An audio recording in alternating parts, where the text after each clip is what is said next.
detalye sa turang balita. Nela Ligada, pasok. Yes, maraming salamat.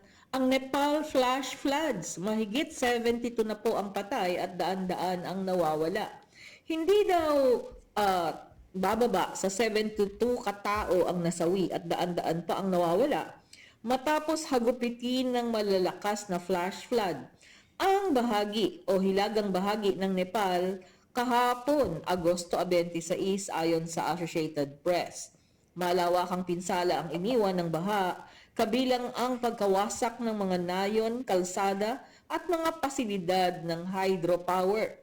Lubha rin itong nakaapekto sa biyahe sa ilang bahagi ng bansang Himalayan.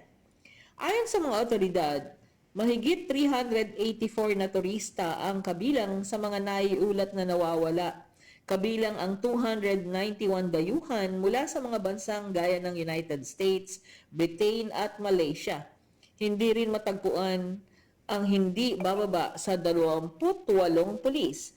Tumama ang pagbaha sa lugar ng Botekoshi River bandang alas 9 ng umaga na nagdala ng rumaragasang tubig, putik at mga debris sa mga komunidad. Samantala nagsagawa na rin ang China ng send and rescue operations matapos tamaan ng pagguho ng lupa ang Girong border area sa Tibet, kung saan iniulat ang malaking bahagi ng bilang ng mga nasawi.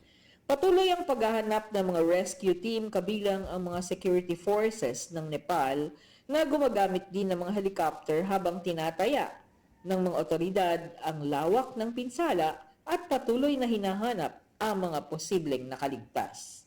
At yan ang report galing sa Nepal. Ito po si Mela Ligada reporting para sa Media House Express News, ang kauna-unahang internet TV radyo sa Pilipinas.